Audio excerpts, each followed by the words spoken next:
Y bueno, en esta mañana quiero hablarles de lo que se conoce como la Gran Comisión. ¿Cuántos de ustedes han escuchado esa frase o la han leído en algún título de la Biblia? A ver, levanten sus manos. Poquitos. Pensé que más iban a haberla escuchado.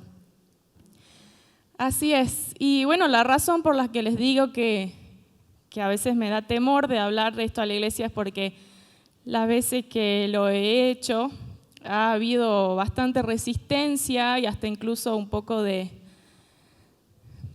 no sé qué palabra usar, pero como de una respuesta negativa, ¿no? De que, bueno, eso es para los que tienen el llamado y eso me entristeció bastante, así que dejé de hablar de ese tema.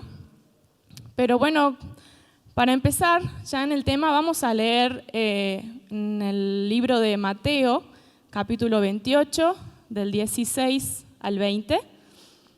Allí es lo que vamos a leer como lo que se conoce como la Gran Comisión, que es el mandato que Jesús le dio a sus apóstoles para propagar el Evangelio y hacer discípulos a todas las naciones. Vamos a leerlo juntos. Dice: pero los 11 discípulos se fueron a Galilea, al monte donde Jesús les había ordenado. Y cuando le vieron, le adoraron, pero algunos dudaban. Y Jesús se acercó y les habló diciendo: toda potestad me es dada en el cielo y en la tierra. Por tanto, id y haced discípulos a todas las naciones, bautizándolos en el nombre del Padre y del Hijo y del Espíritu Santo, enseñándoles que guarden todas las cosas que os he mandado, y he aquí, yo estoy con vosotros todos los días hasta el fin del mundo. Amén. Y bueno, este mandato está escrito en la Biblia, ¿no? Y es un mandato, no es algo, una opción. Bueno, a los que les parezca o a los que les guste, sería bueno que lo hagan, ¿no? Es un mandato. Pero muchas veces la iglesia del Señor se duerme, especialmente en esta zona de Latinoamérica. Las iglesias somos más de las que recibimos los misioneros y no tanto de las que enviamos misioneros. Pero es importante que nosotros empecemos a tener una visión de ser una iglesia de la Gran Comisión, porque es lo que Jesús quiere, es lo que Jesús anhela y lo que Jesús nos manda a hacer. Y bueno, algunos de los comentarios que muchas veces a mí me desanimaron fueron que muchos dicen que no tienen el llamado para ser misioneros. No, yo no tengo el llamado para ser misionero. Pero a mí me gustaría preguntarle en esta mañana, ¿sabe usted cuál es su llamado? ¿Le ha dicho el Señor, esto es lo que quiero que hagas? Porque si todavía no lo sabe, entonces yo le diría que no descarte la posibilidad de lo que Dios quiere hacer en su vida. Y sí, quizás no todos tienen el llamado para ser enviados, porque se requiere de un valor que solo Dios puede dar para hacer esa tarea. Pero lo que sí sé es de que Dios le pide a la iglesia de que envíe misioneros. Y por eso es de que debemos ser una iglesia de la Gran Comisión. No es que la iglesia debe recibir un llamado para enviar misioneros. La iglesia debe ser una iglesia que envíe misioneros. No una iglesia que se duerme, una iglesia que se muere, una iglesia que es egoísta y piensa en sí misma, en sus propios problemas, en sus propias mejoras. Una iglesia que viene los domingos a buscar solamente llenarse de Dios para sí mismo y no para compartir. Esa es una iglesia que va a terminar muriéndose en sí misma. En cambio, una iglesia que envía misioneros, una iglesia que sale afuera a predicar el Evangelio, es una iglesia que se va reproduciendo y va creciendo y creciendo. Y esa es la voluntad y la visión de Dios para este mundo. Así que bueno, habiendo dado esa primera introducción, quería contarles un poco mi testimonio. Bueno, yo vengo de una familia misionera en la que tanto mis bisabuelos como mis abuelos, como mis padres, fueron misioneros. Y desde que yo conocí a Jesús, más o menos a los 17 años, de una manera más íntima, porque si bien nací en una iglesia cristiana, recién a los 17 años empecé a conocer a Dios de verdad. Siempre le pedí a Dios, Señor, yo quiero servirte, pero no sé en qué, ayúdame a encontrar un ministerio. Yo veía que a algunos les gustaba la escuela dominical, a otros les gustaba el evangelismo, a otros les gustaba ser predicadores. Y yo no sabía qué hacer, ¿no? Y siempre le preguntaba a Dios y esa era mi oración. Y bueno, después llegó la época en la que me tocó estudiar en la universidad, gracias a Dios pude hacerlo, y las tentaciones para alejarme del camino de Dios eran muchas, así que yo decidí buscar la manera de mantenerme firme, y fue así que yo me inscribí en una escuela que se llama Canción, ahí en Buenos Aires, donde estudiaba, que era una escuela de música, pero principalmente de alabanza y de adoración. Fue muy poquito lo que aprendí de música. Era una escuela más bien de formación en ese ministerio de la alabanza y la adoración. Y incluso ahí aprendí un poco sobre misiones que hacían esta organización en África, en las que iban a enseñarles instrumentos y a cantar allí a diferentes pueblos no alcanzados en África. Y bueno, yo admiraba eso, me parecía interesante, pero jamás se me había cruzado la idea por la cabeza de que siquiera participar en ello, ¿no? Y bueno, cuando terminé de estudiar, volví a Salta y fue una época difícil en mi vida en el sentido que no sabía qué hacer, para dónde ir, si seguir estudiando, si trabajar, si dedicarme a servir solamente en la iglesia. Y bueno, oraba mucho a Dios por eso. Y a los pocos meses de haber llegado, vino una organización a la iglesia a hacer un evento, una organización que se llama Movida, a hacer un evento en el que promocionaba un campamento de jóvenes en el verano, aquí en Salta. Por primera vez lo hacían en Salta. Y bueno, me pareció una buena idea ir. Fuimos con varios de los jóvenes, de los que están aquí presentes fue Cristian y Martín, no sé si alguno más de los que está aquí fue. Y la verdad es que yo pensé que era un campamento de jóvenes, bueno, para acercarse a Dios y pasarla bien, pero la verdad es que Dios tocó mi corazón de una manera inexplicable y pude sentir en mi corazón un llamado muy fuerte hacia las misiones. Me acuerdo que una noche un predicador estaba hablando sobre unos países ahí en Asia, y nos mostró una foto en la que la puerta de cada casita que estaba una al lado de la otra tenían así como un pedestal en donde tenían las figuras de unos dioses y todos los días ellos tenían que poner ofrendas ahí. Y entonces todas las casas tenían esto así como ofrendas en el frente. Y lo hacían, nos contaba el misionero, que eso lo hacían todos los días sin falta porque ellos tenían la creencia de que si no lo hacían, la muerte iba a pasar por sus casas. Y entonces vivían atemorizados por eso. Y a mí me conmovió tanto escuchar eso, que hay gente que vive todos los días atemorizada porque no conoce a Jesús, porque no conoce al Dios verdadero, no conoce que hay un Salvador que dio su vida por ellos. Y bueno, fue así que oré al Señor y le decía, bueno Dios, yo quiero que me uses para eso. Yo quiero predicar, si es necesario que dé mi vida, lo voy a hacer. Era un joven, ¿no? Uno cuando es joven dice cosas que a veces no las piensa mucho. Y bueno, volví muy entusiasmada a mi iglesia, me acuerdo. Tan entusiasmada que parece que incomodaba a algunos. Y muchos intentaron como frenarme, ¿no? Y calmarme y empezaban los comentarios, bueno, pero primero tenemos que salir a evangelizar acá en nuestro barrio, como si no hubiese ya 2 o 3 iglesias en el barrio, ¿no? Y yo, bueno, me quedaba callada y decía, sí, lo hagamos, y bueno, salíamos y predicábamos.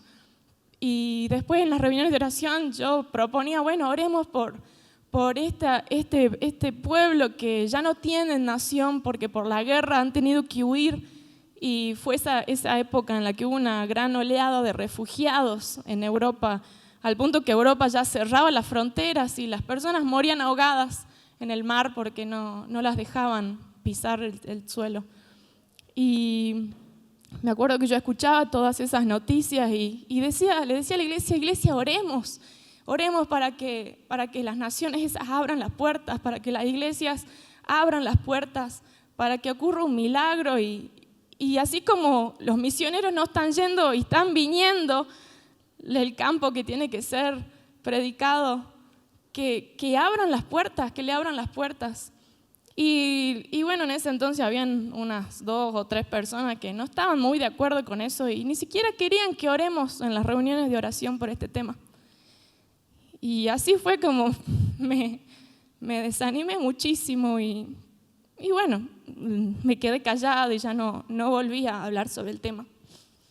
Y bueno, al poco tiempo hubo una conferencia en Córdoba, que me acuerdo que de la iglesia anglicana estaban organizando para ir, así que yo me sumé y fui con ellos. No conocía a nadie de la iglesia, pero bueno, era la única de mi iglesia que tenía el anhelo de ir, así que lo hice.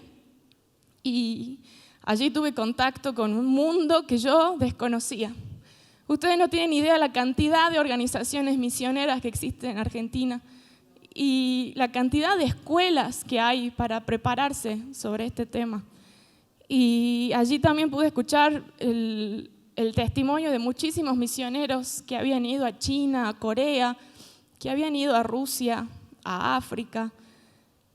Y era realmente muy conmovedor todo lo que se vivió en ese tiempo. Y por supuesto hubo muchísima oración y muchísimo derramamiento del Espíritu Santo en ese lugar, gracias a ese sentir de muchas iglesias que se reunieron en esa iglesia de Cita con la Vida en Córdoba para hablar sobre este tema, ¿no? Y bueno, cuando volví a Salta, ya no quería contarle nada a mi iglesia, porque no quería que me apaguen ese fuego que sentía en mi corazón. Y bueno, le conté a mis padres que yo sentía que debía prepararme en el tema, que tenía que estudiar, porque nunca había hecho estudios teológicos, ni tampoco capacitación sobre el tema de cómo predicar a otras culturas, que no es nada fácil, nada sencillo. Uno tiene que conocerlos a ellos y saber respetarlos para poder amarlos y poder entenderlos. Y bueno, fue así como prácticamente de un día para el otro desaparecí de la iglesia y me fui de viaje a Suecia. La iglesia pensaba que me había ido de visita, de paseo. En realidad sí, porque mi prima se casaba y me había invitado al casamiento. Entonces la iglesia pensaba que yo volvía en 1 mes, 2 meses. Pero no volvía y pasaban los meses y no volvía. Y era porque yo de antemano ya había planificado quedarme ahí a estudiar en esa escuela, que era un seminario teológico con orientación en misiones. Y bueno, pasando un poco, avanzando más sobre la historia, en ese seminario, más o menos a mitad de año, teníamos que hacer una práctica misionera en Rumania, y el viaje iba a durar unas 2 semanas. En la primera semana íbamos a estar en una ciudad al sur, que se llamaba Medgidia, y después la segunda semana íbamos a estar bien en el norte, como a 15 horas en tren, en una ciudad que se llamaba Margita.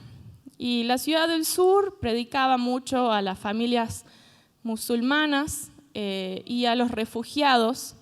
Allí hay una nación, gracias. Hay más bien un pueblo que no tiene nación ahí en Rumania y son bastante marginados, no les ofrecen trabajo y hablan su propio idioma también y son musulmanes. Y las mujeres no estudian, solamente se quedan en las casas. Y bueno, visitamos varias familias, algunas son de un nivel económico bastante bueno, tienen casas muy lindas y nos ofrecían de todo cuando llegábamos para comer. Y otras son muy necesitadas, muy pobres. y nosotros les llevábamos alimento y caramelos a los chicos. Y después en el norte, en la ciudad del norte, era un trabajo de unos misioneros suecos que en la época de la guerra que hubo ahí en Rumania, de una guerra civil, muchos de los padres, muchos adultos murieron, entonces quedaron muchos huérfanos y hasta el día de hoy esos huérfanos ahora ya tienen unos 18, bueno, en ese momento 18, ahora ya deben tener como 30 años. Y entonces esa organización de estos misioneros tiene no uno, sino como 10 orfanatos. Cada orfanato tiene aproximadamente 20 chicos y son cuidados por un matrimonio cristiano que es padre de esos 20 chicos. Y a veces ese matrimonio tiene 1 o 2 hijitos que conviven con los demás. Bueno, habíamos ido con Camila, mi hermana, y con ese chico que se llamaba Moisés, que era otro estudiante de la escuela. Y bueno, esa fue la primera semana. Mi plan era poder mandar otro video con la segunda semana, pero la verdad es que la opresión espiritual que vivíamos ahí era tan fuerte que yo me enfermé del estómago. Me llevaron al médico, me hicieron ecografías, análisis de sangre. Yo llegué a preocuparme de que quizás me había enfermado de algo peligroso, porque no podía levantarme de la cama. Tenía un dolor agudo constante y no podía levantarme ni moverme. Recuerdo que ahí me empecé a preocupar y a sentir muy angustiada porque no sabía cómo iba a continuar con el viaje, ¿no? Teníamos que incluso conectarnos online para seguir con las clases y dar reportes a la escuela todos los días de lo que hacíamos. Y después de eso surgió un problema con nuestra visa, que no podíamos volver a Suecia y tuvimos que quedarnos ahí. Por eso fue un viaje casi de 2 meses.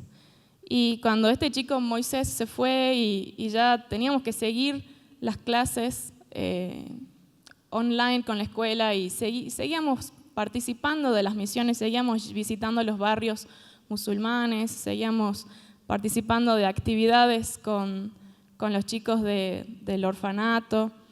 No nos podíamos comunicar porque ellos no hablaban inglés y yo no hablaba rumano. Entonces era una comunicación de vernos los ojos, de hacer señas, de hacer expresiones corporales para poder demostrar lo que queríamos decir o compartir. Y a veces teníamos un traductor para contar nuestro testimonio y cómo Dios había obrado en nuestras vidas. Y muchos de ellos se acercaban y querían hablar después con nosotros en privado porque ellos también querían eso, también querían servir al Señor, también querían conocerlo. Y a mí me sorprendía cuán abierto era el corazón de ellos. Pero bueno, toda esta situación de la opresión espiritual era muy fuerte y me fue debilitando y debilitando.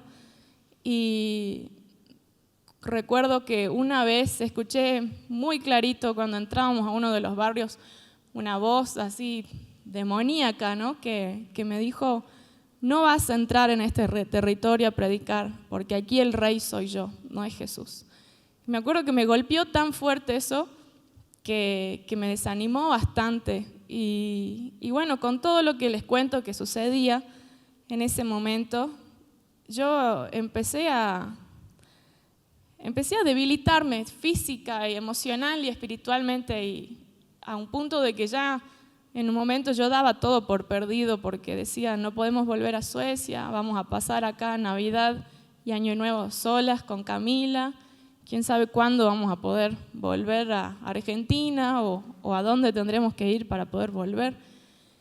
Y no tenía fuerza para buscar pasajes ni para buscar cuáles eran las soluciones legales de todas estas cosas. Y yo ya daba todo por perdido, ¿no? De todo lo que teníamos, de continuar la escuela y el estudio. Pero bueno, nuestros padres nos fueron a rescatar. Me acuerdo que sacaron recursos de donde no había y viajaron a Rumania y en cuestión de una semana pudieron solucionar los temas de visa. Y bueno, tuvimos que pasar ahí Navidad y Año Nuevo los 4 en un lugarcito que habíamos alquilado. Me acuerdo que comimos comida congelada. Pero bueno, yo estaba así como anestesiada en mi corazón. Ya no tenía ganas de seguir estudiando, ni de volver a Argentina tampoco. No quería hacer nada, no sabía qué quería hacer. Estaba muy triste, muy deprimida. Y bueno, en ese entonces, cuando volvimos a Suecia, fuimos a visitar a nuestros tíos David y Bettina, que justo hoy están acá. Ellos viven en una ciudad que se llama Husqvarna, que queda a unos 100 kilómetros de donde yo estaba estudiando, en Linköping. Y bueno, fuimos a la iglesia ahí un domingo. Es una iglesia muy misionera y muy pentecostal, muy fuertemente con el Espíritu Santo. Se siente el mover del Espíritu Santo ahí. Y me acuerdo que, bueno, yo por fuera me veía normal, pero por dentro estaba muy triste y no sabía qué hacer, no sabía si quedarme en Suecia, si volver a Argentina, si irme a otro lado, no sé, irme a Estados Unidos, a España, a cualquier lugar donde pudiese como escapar, ¿no?, de esta situación que me angustiaba. Y al final de la reunión una mujer subió, yo no sé si ustedes se acordarán quién habrá sido, pero una mujer subió y dijo: tengo una palabra que Dios me ha dado y no puedo irme a casa sin decirla. No sé para quién es esta palabra, pero debo decirla. Y dijo, yo lo escribí más o menos de cómo me acordaba lo que él dijo, ¿no? Lo que ella dijo. Y ella dijo: Dios dice, no te he desamparado. Sé que tienes que tomar una decisión y todo lo que me preguntas es ¿qué hacer? Quiero decirte que dejes de preocuparte y solo busques mi rostro y te refugies en mi presencia. Yo te guiaré en cada paso que debas tomar.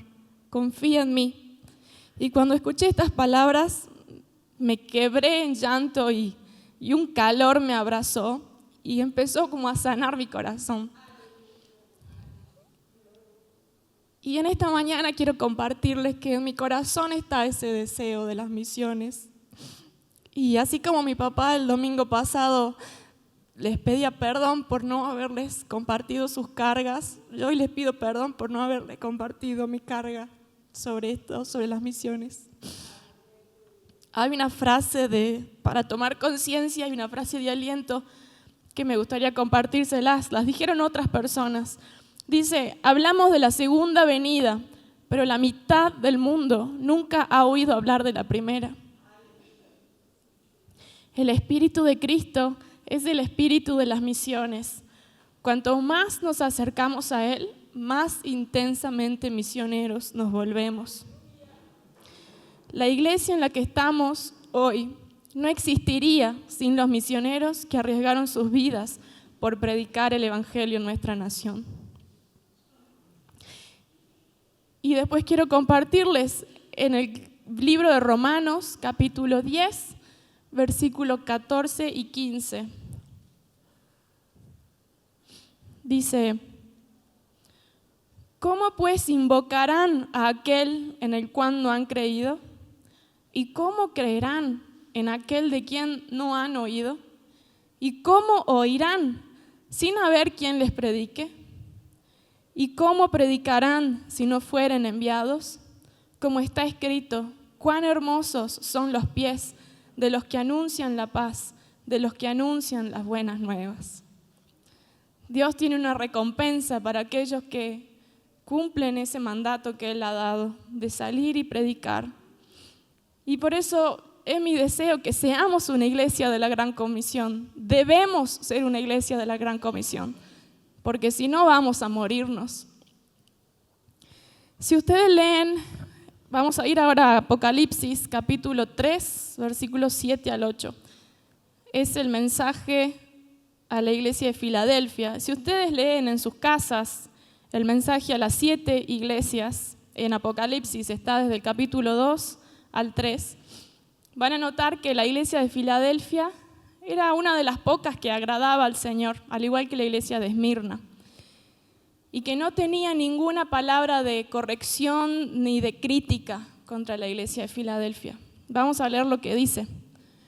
Dice, escribe al ángel de la iglesia en Filadelfia. Esto dice el santo, el verdadero, el que tiene la llave de David, el que abre y ninguno cierra, y cierra y ninguno abre. Yo conozco tus obras. He aquí, he puesto delante de ti una puerta abierta, la cual nadie puede cerrar, porque aunque tienes poca fuerza, has guardado mi palabra y no has negado mi nombre. El Señor le promete a la iglesia de Filadelfia que le ha abierto una puerta que nadie puede cerrar y nadie va a cerrar. Qué promesa más maravillosa, ¿no? Lo que realmente le importa más a Dios es lo que la iglesia es por dentro y no lo que se ve por fuera. No cuántos asientos llena, sino lo que hay en el corazón de esa iglesia. Y cuando a Dios ve un corazón que le gusta y que le agrada, no hay límites para lo que Él puede hacer por ellos y a través de ellos. Aquí anoté algo que había leído en un comentario bíblico que dice: el tamaño de una congregación, las limitaciones de su ubicación o las restricciones de su presupuesto nunca deben determinar su visión. En cambio, las iglesias deben establecer su visión basándose en el poder de su Dios. Dios es infinito, magnífico, asombroso, poderoso, más allá de toda descripción y comprensión. Y cuando Él decide abrir oportunidades, las posibilidades son infinitas. Todo lo que debemos hacer es confiar en Él y seguirle donde quiera que nos guíe. La iglesia de Filadelfia tenía una visión de Dios así, como el santo, el verdadero, el poderoso, el magnífico, el soberano. En cambio, por ejemplo, la iglesia de Éfeso, Dios le reclamaba que había abandonado su primer amor y se limitaba a hacer las cosas por rutina. En cambio, los creyentes de Filadelfia hacían las obras con la motivación correcta, el amor a Cristo y al Evangelio, a las almas no alcanzadas. Esta iglesia de Filadelfia dice que tenía una fuerza limitada, porque leemos ahí que dice: he visto que tienes pocas fuerzas. No era grande ni rica, dice la historia, y tenía ninguna o poca influencia sobre la ciudad y la sociedad en la que estaba, pero eran trabajadores y eran fieles. Y habían guardado la palabra de Cristo y no habían negado su nombre. Cuando se enfrentaban a las pruebas y a la oposición, se mantenían firmes y fieles a la palabra del Evangelio. Y por sobre todas las cosas, esa pequeña fuerza que tenían, aunque era pequeña, la mantuvieron para proclamar el Evangelio. Y acá escribí también una frase de un hombre que se llama Mike, que dice: la marca de una iglesia no es su capacidad de asientos, sino su capacidad de envío. Dice acá, les voy a leer otra parte del comentario. Jesús hace una promesa a esta fiel e incipiente comunidad de creyentes, a Filadelfia. Es la promesa de una puerta abierta que nadie puede cerrar. Algunos creen que se trata de una puerta abierta al reino, al cielo, y otros creen que es una puerta abierta para el éxito en la evangelización y las misiones. Y aunque no es necesario discutir entre una opción o la otra, lo importante de esto es que es una promesa para el éxito en el Evangelio. Dice: si este es el significado, Cristo alentó a la iglesia de Filadelfia con oportunidades para el ministerio en medio de sus pruebas, porque tenían pocas fuerzas, dice. Y esta iglesia no se dio cuenta de la puerta abierta que tenían. Como puerta geográfica del este, Filadelfia se encontraba en una encrucijada de varios idiomas, culturas y grupos de personas. Desde una perspectiva evangelística y misionera, esta dinámica y diminuta iglesia tenía grandes oportunidades para el ministerio. Amén. Yo creo que nosotros no nos damos cuenta de las grandes oportunidades y el gran potencial que tenemos para enviar misioneros. Y no pido que ustedes vayan como misioneros. Si hay aquí personas que no tienen el llamado, no les estoy pidiendo eso. Les estoy pidiendo que seamos una iglesia que envíe misioneros. Y para hacer eso primero debemos empezar orando, debemos empezar siendo una iglesia que tenga conciencia misionera, debemos aprender sobre en qué estado están las misiones de este mundo, cuántas personas creen que no han escuchado del Evangelio, cuántos pueblos no han escuchado del Evangelio aún. Y muchas veces venimos a la iglesia los domingos y solo venimos pensando en nuestras necesidades o en las necesidades de algún hermano cercano que tenemos. Pero la visión de Dios es mucho más grande que eso. Es mucho más grande que esta pequeña ciudad. Anoche leía un poquito el libro de mi abuela, que ella escribió, bueno, todas las obras que Dios le permitió hacer, que se llama 1000 locuras por un amor. Y en una parte final del primer capítulo, ella dice que cuando volvió, llegó a Corrientes, que era la ciudad donde ella estaba con sus padres. Ella, bueno, había conseguido apoyo económico para comprar una carpa y poder empezar a hacer campañas evangelísticas. Pero ella no quería hacer campañas evangelísticas ahí en Corrientes, sino que quería ir a algún lugar virgen, donde nunca se haya oído hablar en Corrientes. Y fue así como dice que buscó en el mapa y leyó la ciudad de Bellavista. Y bueno, habló con sus padres, con la iglesia, y juntos emprendieron una campaña evangelística ahí en esa ciudad. Y bueno, ahí ella empieza a contar todas las hazañas y toda la oposición que hubo y cómo Dios abrió las puertas. Pero lo que quiero decir con este pequeño relato que leí anoche, que solo se requiere de un pequeño deseo y anhelo y de que todos juntos podamos llevarlo a cabo. Porque si no, como les digo, nos dormimos. Y esa no es la visión de Dios para esta iglesia. Amén. Así que bueno.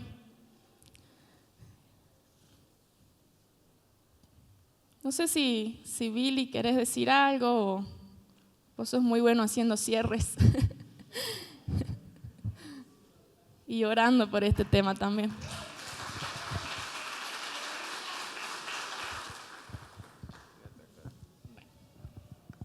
Vamos a estar de pie, ¿qué le parece? Oramos al Señor por esta nueva generación de jóvenes que el Señor va a usar para llevar su palabra aquí en muchos lugares, ¿no?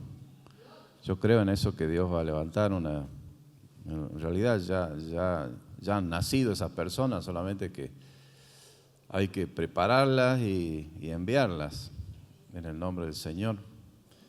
Y claro que es un acto de fe. Si usted me pregunta, ¿y con qué lo vamos a hacer? Bueno, el Señor va a proveer. Amén. Porque la obra del Señor es así. El Señor los mandó, dice, a los discípulos, sin nada, ¿no? ¿Por qué habrá hecho el Señor eso? Los mandó, dice, ni siquiera, no llevan nada. Solamente llevaban una muda para cambiarse y nada más. Y yo creo que el Señor quería probar la fe de ellos.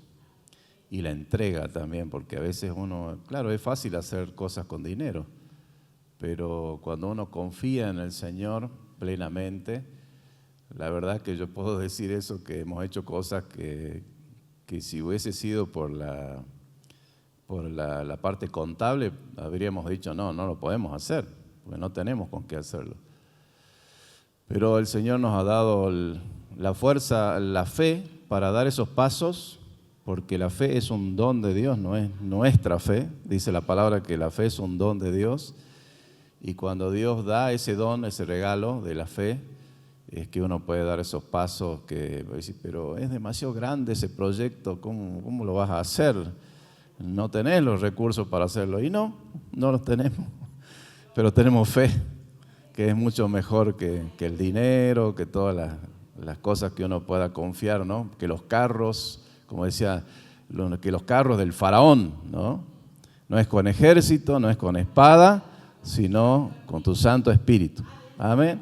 Amén. Vamos a orar por eso y bendecimos a esta generación y también a la que es la cuarta y la quinta generación, ¿no? de obreros, de siervos del Señor. Oramos, Señor, en esta mañana por esa generación que ya ha nacido y que algunos son niños todavía y también los que ya han nacido, que son jóvenes, y también oramos por los que van a nacer, Señor, que todavía están en el vientre de su madre y que van a ser siervos tuyos, misioneros, para enviarlos al campo donde tú los mandes, sea aquí en Argentina, en Salta, en otras provincias o en otros países, hasta los confines de la tierra.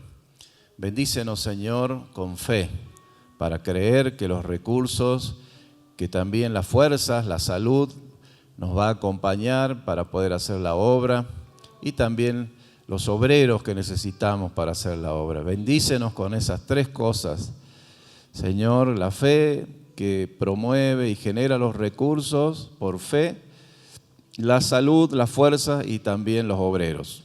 Necesitamos obreros fieles que estén dispuestos a hacer la tarea de llevar tu palabra a otros lugares. Bendícenos, Señor, y guárdanos, guarda nuestro corazón, guarda nuestra mente para creer que las cosas, aunque no las vemos, aunque parece que no existen, creer que las cosas que todavía no son, serán posibles en tu nombre, porque tú haces posibles todas las cosas y tú haces nuevas todas las cosas. Gracias por guardarnos, por guardar esta generación que el enemigo ha tratado de destruir la generación, de cortar, pero en tu nombre, Señor, hemos obtenido la victoria, porque tú eres nuestro ayudador, tú eres nuestro protector, nuestro castillo, nuestra roca fuerte, y nada ni nadie nos podrá apartar, separar de tu amor en Cristo Jesús. Señor nuestro. Amén. Amén.